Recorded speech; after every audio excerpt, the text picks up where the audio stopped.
네, 그렇기 때문에 누가복음 9장 10절에도요. 사도들이 돌아와 자기들의 행한 모든 것을 예수께 여쭈니 데리시고 따로 벳세다라는 그걸로 떠나가셨으니 무리가 믿고 다 따라왔거늘 예수께서 그들을 영접하사 하나님 나라의 일을 얘기하시며 병 고칠 자들은 고치시더라. 예수님이 벳세다에서의 그 사역들이 왕성했음을 우리는 볼 수 있어요. 그래서 이 말씀으로 보아서요. 이 벳세다를 비롯한 갈릴리 사람들이 예수님을 많이 따랐음을 우리가 알 수 있습니다. 그런데 이러한 예수님을 따르는 자들을 보고요. 그들이 일용할 양식을 보고 예수를 추종하였지 예수님이 하나님의 아들이거나 메시아이기 때문에 따른 건 아니었어요. 왜냐하면 음, 그들이 묻되 요한복음 6장에서 이렇게 말씀하세요. 그들이 묻되 그러면 우리가 보고 당신을 믿도록 행하시는 표적이 무엇입니까? 하는 일이 무엇입니까? 이렇게 표적을 보이라는 거예요. 당신이 누구신지 우리에게 표적을 보이세요. 그렇기 때문에 예수가 하나님의 아들이시며 그가 이 땅을 구원할 메시아라는 그 사실을요, 완전하게 아는 건 아니에요. 그러면서도 예수님을 쫓았죠. 이 36절에 보면 그것을 확실히 알 수 있습니다. 그러나 내가 너에게 이르기를 너희는 나를 보고도 믿지 아니하는도다. 이 예수님이 하시는 그 기적을 보면서도요, 그들이 믿지 않고요, 오직 이 떡을 향해서 쫓은 거죠. 오늘날 교회에 나와서 하나님의 아들이고 구원자로서 우리를 천국으로 인도하신 나의 생명을 피값으로 사신 그 구원의 은총 때문에 예수를 따르는 것이 아니라 이제 교회 안에 오면 이제 잘 되고 복 받고 그런 것 때문에 이제 목적이 1순위가 천국과 하나님 나라가 아니고 그냥 뭐 일용할 양식 먹을 것 떡에 관한 것인 분들이 많아요. 그런데 그것도 하나님은 다 기뻐하세요. 사실은 하나님의 성령이 그들을 강타하면 처음에는 떡을 쫓아 교회로 오지만요. 어, 하나님의 성령이 충만함을 받고 보면 영원한 나라 하나님의 나라를 보게 하시기 때문에 그래요. 저 같은 경우에도 처음에 교회를 온 계기가 떡의 문제 때문에 교회로 발을 들여놓지 않았겠습니까? 그런데 하나님께서 성령을 부으셔서 그 부르심의 눈을 밝혀주셔서 천국의 소망, 영원한 생명을 구하게 되는 그런 은혜를 입었기 때문에 그렇습니다. 그래서 그런데 예수님은 여기서 놀라운 것을 우리가 볼 수 있어요. 이 36절에서 그러나 내가 너에게 이르기를 너희는 나를 보고도 믿지 아니하는도다 하였느니라 이렇게 말씀하시고서는요. 이 신앙보다도 육체적 욕구를 추종한 이 벳세다를 위시한 이 갈릴리 사람들에 대한 그 예수님의 저주는요, 주목할 만해요. 예수님이 저주를 하셨어요. 어떻게 예수님이 이런 저주를 하실까? 우리는요, 이해가 안 돼요. 그리고 교회에서 이런 그 설교를 하면요, 다들 기절하고 도망을 갈 거예요. 그런데 우리는 이 모든 것들이요, 예수를 믿지 아니하는 자들의 마지막 말로는요, 저주예요, 사실은. 이것이 교회 안에서 계속해서 설교돼야 되고 가르쳐 줘야 돼요. 우리가 따라야 될 분은 영생을 가지신 예수라는 사실을 우리는 알아야 되는 거죠. 자, 우리가 이 신앙보다는 육체적 욕구를 추종한 이 갈릴리 사람들에 대한 예수님의 저주한 이 말씀을 우리가 한번 좀 짚고 넘어갈게요. 마태복음 11장 20절에서 24절을 한번 읽어보겠습니다. 예수께서 권능을 가장 많이 행하신 고을들이 회개하지 아니하므로 그때 책망하시되 화 있을진저 고라시나 화 있을진저 벳세다야 너에게 행한 이 모든 권능을 두로와 시돈에서 행하였더라면 그들이 벌써 베옷을 입고 제한자 회개하였으리라. 내가 너희에게 이르노니 심판날에 두로와 시돈이 너희보다 견디기 쉬우리라. 가버나마 내가 하늘에까지 높아지겠느냐 음부에까지 낮아지리라. 내가 행한 모든 권능을 소돔에서 행하였더라면 그 성이 오늘까지 있었으리라. 내가 너희에게 이르노니 심판날의 소돔 땅이 너희보다 견디기 쉬우리라 하시니라. 아멘. 또 누가복음 13장 1절에서 6절에도 말씀을 하셔요. 왜냐하면 2절만 읽을게요. 대답하여 이르시되 너희는 이 갈릴리 사람들이 이같이 해받음으로 다른 모든 갈릴리 사람보다 더 죄가 더 있는 줄 아느냐. 그러나 너희에게 이르노니 아니라 너희도 만일 회개하지 아니하면 다 이와 같이 망하리라. 예수님이 오셔서 하신 말씀은요. 회개하라 천국이 가까웠느니라예요. 요한이 이 요단에서의 그 회개의 세례뿐만 아니라요. 예수님이 이 땅에 천국을 주시기 위해서 회개하라 천국이 가까웠느니라 말씀하셨잖아요. 그런데도 예수님이 가셔서 하나님의 아들이심을 메시아의 심을 그들에게 직접적으로 보이시면서 많은 기적과 수많은 그런 놀라운 일들, 하나님의 메시아됨을 예수 그리스도의 그 신성을 나타내는데도 불구하고 예수를 따르지 않는 자들에게 이렇게 저주를 하셨다는 사실입니다. 오늘날도 우리가 예수를 믿지 않으면요, 우리가 막 과격하다 하잖아요. 전도하는데, 저도 전도를 합니다. 그러면은 정말 저는요, 용기가 없어서 그런지 대담하지 못해서 그런지 과격하게 이렇게 전하지 못해요. 그러나 과거에요. 응? 예수 천당 불신 지옥 이것이 정말 사실은요. 그게 맞는 말이에요. 예수님도 가는 곳마다 지금 이 벳세다 갈릴리에게 지금 저주를 하시잖아요. 너희들이 믿지 않음으로 소돔과 고모라보다 더 심한 심판을 받게 될 것이다. 차라리 소돔과 고모라에 예수님이 나타났으면 그들은 말을 들었을 것이다. 우리가 지금 소돔과 고모라처럼 죄악에 관영한 데가 없지 않습니까? 우리가 성경에 기록된 대로. 그런데도 그 소돔과 고모라는요. 예수님이 거기에 그죠? 소돔과 고모라에게 정말 전했다면요. 그리고 소돔과 고모라 땅보다 더 견디기 쉬울 것이다. 이렇게 말씀을 하는 거예요. 그만큼 예수님은 그 표적과 기사를 보여주길 원해서 많은 이들에게 기적과 표적을 보여주었지만 그들은 따르지 않았다는 사실입니다. 네. 자, 그 다음에는요, 우리가, 이 모세가 율법에 기록된 이름, 이렇게 나와 있죠. 우리가 이 1장 45절을 한번 볼게요. 빌립이 나다네엘을 찾아 이르되, 모세가 율법에 기록하였고, 여러 선지자가 기록한 그 일을 우리가 만났으니, 요셉의 아들 나사렛 예수니라. 이렇게 이 빌립이 이제 나다넬에게 이제 예수님을 소개하는 장면이에요. 예. 근데 이 나다넬의 무슨 뜻이냐 하면요. 이 하나님의 선물이라는 뜻이에요. 그래가지고 이 나다넬은요. 그 이름은 이 요한복음 1장 이 46절에만 나와요. 그래서 이 나다넬은요. 누구냐 하면요. 예수를 만나기 전에 아주 율법에 충실했던 사람이에요. 이 나다넬의 집은 갈릴리 가나였어요. 갈릴리 가나. 예수를 만날 때에 아마 벳세다에 있었던 것으로 추정을 하고 있어요. 그래서 이 모세가 율법에 기록한 그 이름이 바로 메시아죠. 메시아에 대한 소식을 이 율법을 근거로 하여 이제 말을 하는데요.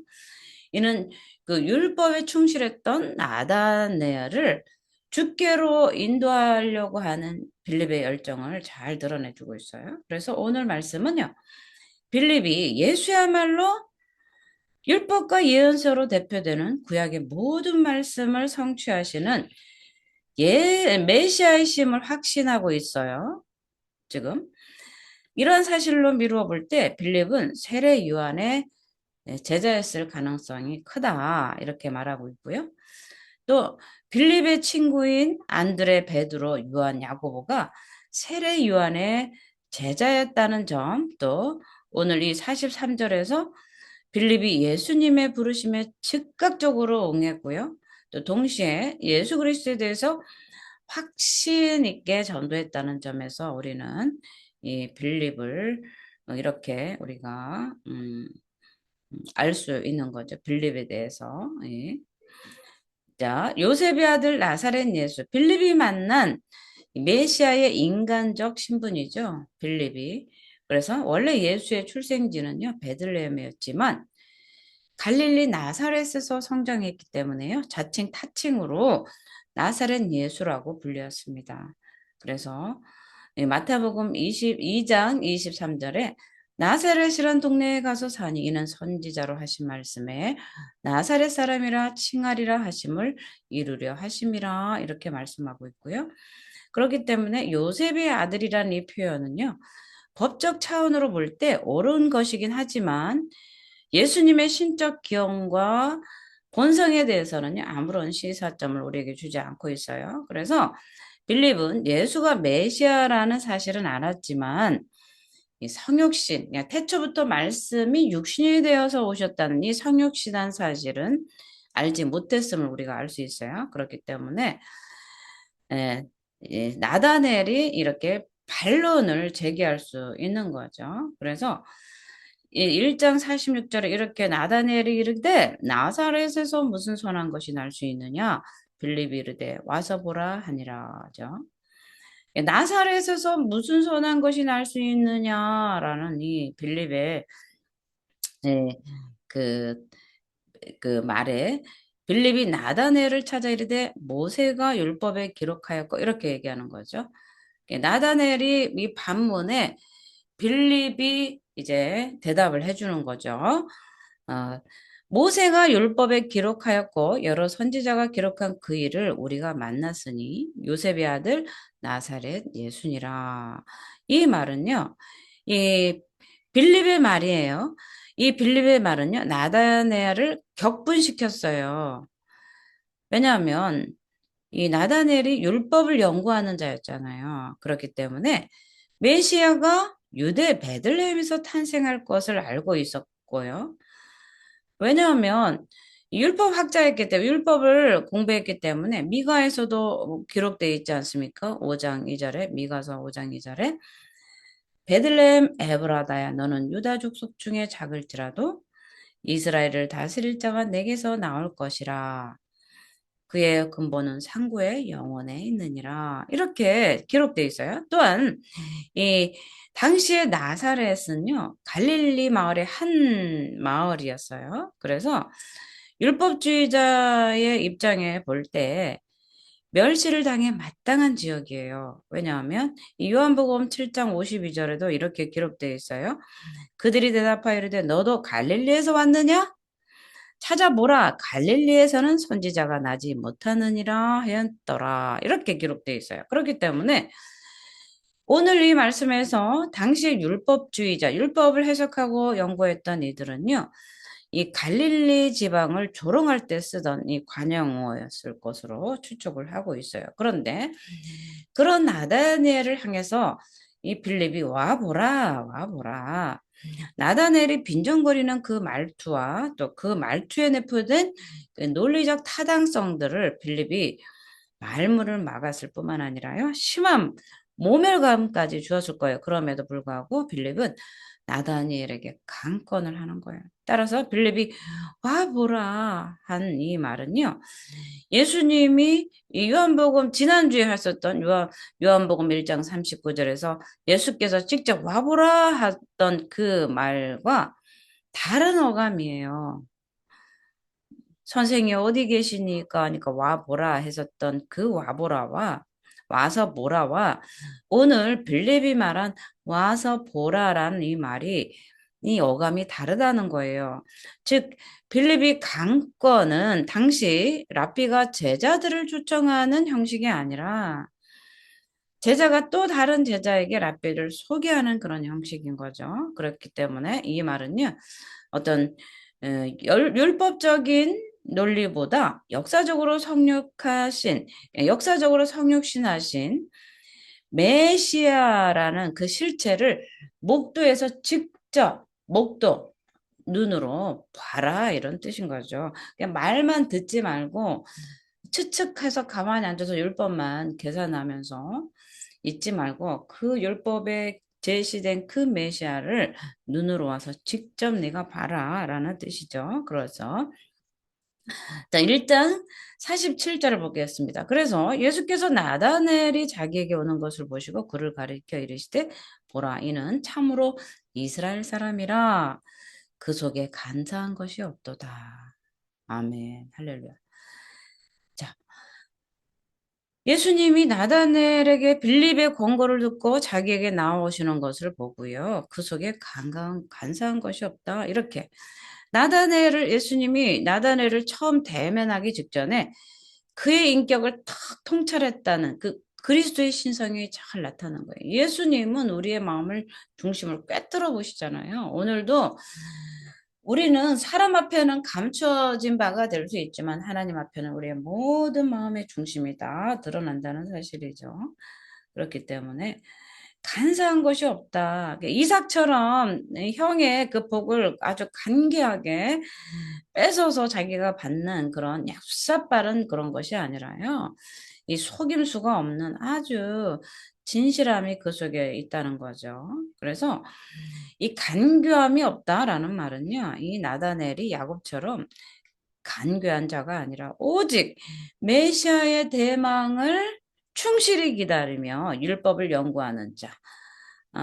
하나님께서 보내실 그 메시아를 신실하게 기다리는 그런 자였음을 시사를 하는 거죠. 그렇기 때문에 우리가 시편 우리 32장 2절에도 이렇게 말씀하시죠. 마음에 간사함이 없고 여호와께 정죄를 당하지 않은 자는 복이 있도다. 이렇게 말씀하셨어요. 그래서 마음에 간사가 없는 자는요. 복을 받는 거예요. 우리는 어느 때나 부족하고 연약할 때라도요.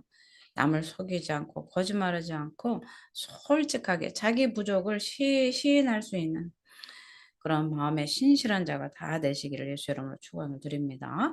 네. 자, 1장 48절입니다. 나다넬이 이르되 어떻게 나를 아시나이까? 예수께서 대답하여 이르시되 빌립이 너를 부르기 전에 내가 무화과 나무에 있을 때 보았다. 알았다.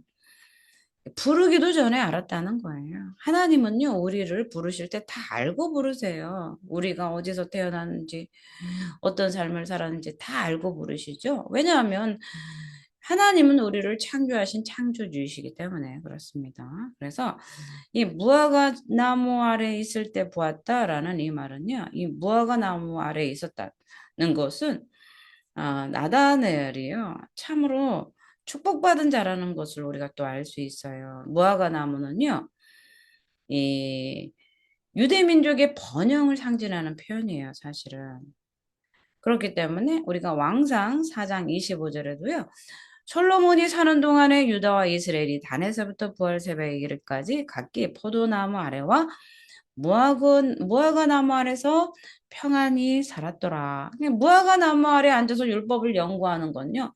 그만큼 하나님의 축복을 받은 자라는 거예요. 나다나엘이 그에게 마음에 간사함이 없기 때문에 그는 축복을 받아 하나님의 율법을 연구하는 자로서 무화과 나무에 평안히 살았다는 거예요. 할렐루야. 그렇기 때문에 또한 또 두 번째는요. 그 무화과 나무는요. 무성한 나무의 잎이 무성하기 때문에 그늘을 드리웠어요. 그래서 당시의 랍비들은 이 율법을 교육하거나 묵상하는 장소로 무화과 나무 아래를 많이 택했다 합니다. 그래서 이 무화과 나무 아래라는 이 표현은요. 나다넬이 그리스도를 만나기 전에 율법을 묵상하고 있었다는 것을 암시해요. 그래서 여기서 보았노라라는 말은 단순히 알았다라는 예지적 측면뿐만 아니라 주목하고 있었다는 거죠. 예수님이 나다나엘을 주목하고 있다는 거죠. 그러니까 오늘날 예수님은요, 우리도 주목하고 계세요. 예배 시간에 주목하시고 우리의 삶의 24시간을 성령 하나님께서 우리에게 거룩한 삶으로 우리가 살아내는지 마귀와 대적하고 싸워서 이기고 그 승리의 면류관을 주님 앞에 드리는지를 우리 다 감찰하고 계세요. 그렇기 때문에 코람되어 하나님 앞에서 우리가 무엇을 하든지 먹고 마시든지 하나님의 영광을 위해서 하나님 앞에서 하나님이 내 앞에 계신 것처럼 우리가 행동을 해야 돼요. 왕이신 하나님이 내 앞에 계시다는 것을 인식하면서 우리는 살아야 되는 거예요. 그게 실제이기 때문에 그렇습니다.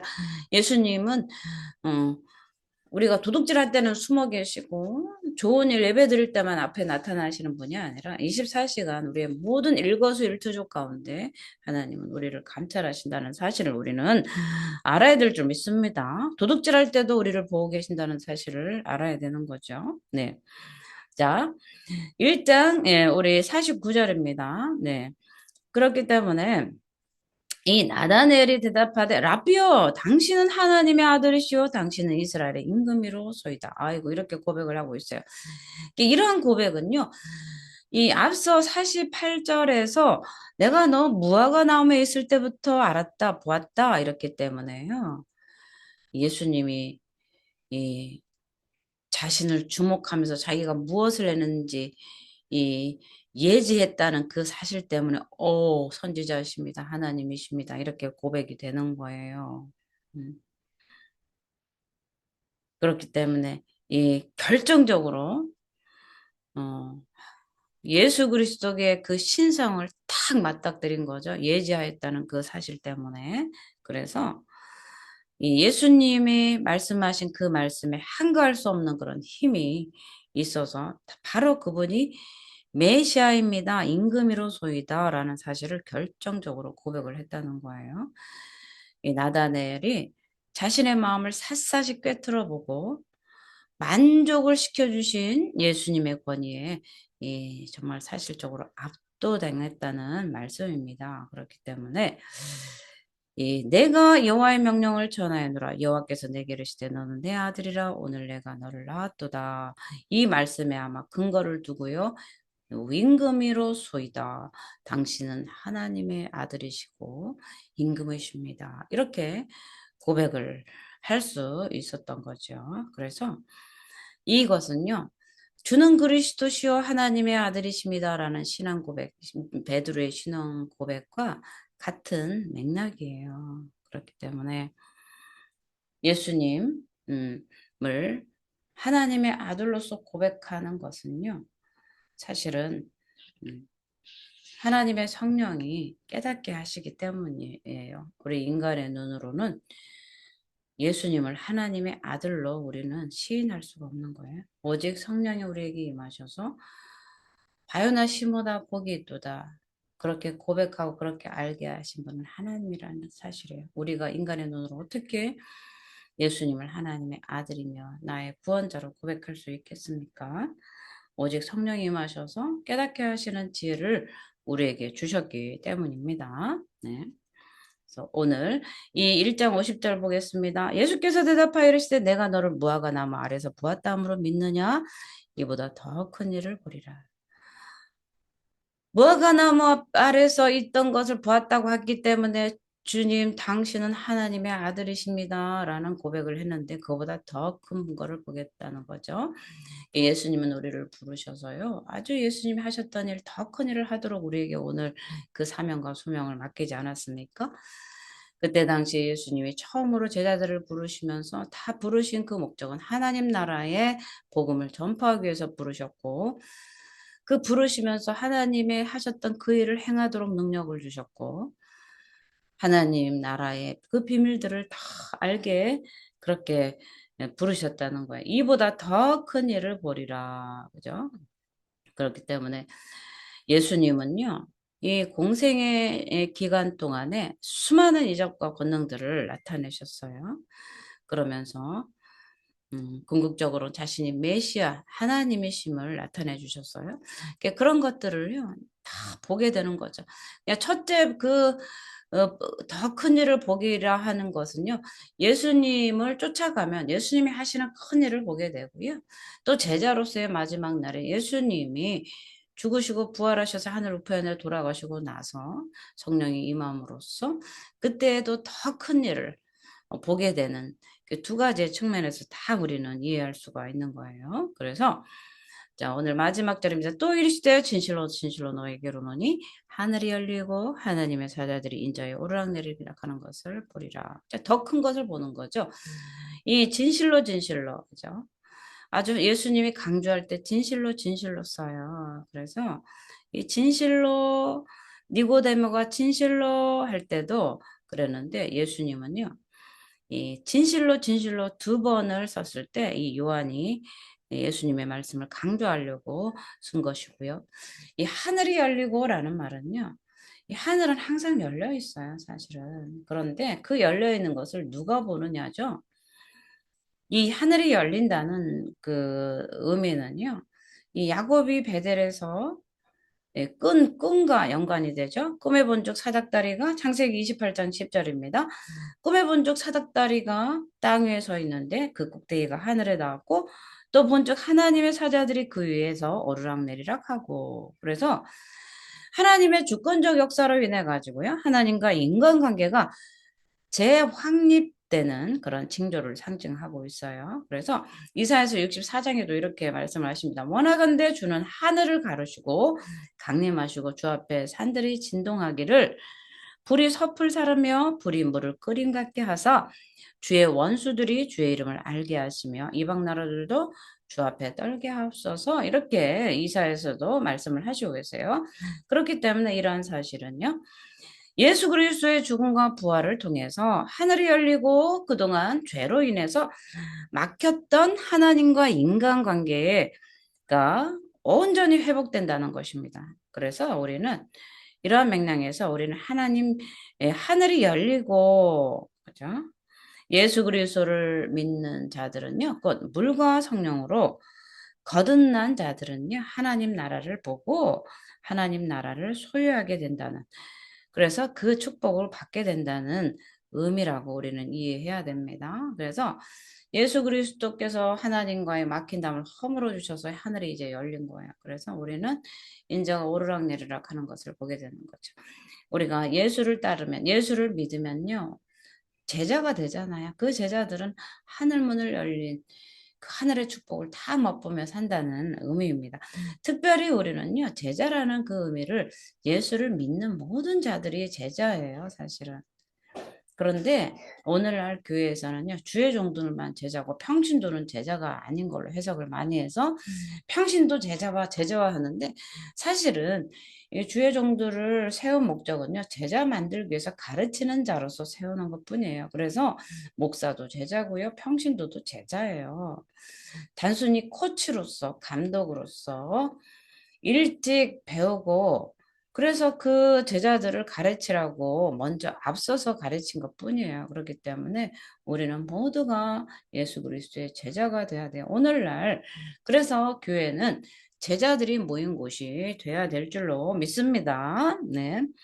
자, 오늘 이 요한복음 1장 43절에서 51절까지 하나님은 빌립과 나다네아를 부르셨어요. 예수님은 빌립과 나다네아를 보내셔서 이제 하늘의 영광을 보게 하실 것이라고 이렇게 말씀해 주셨어요.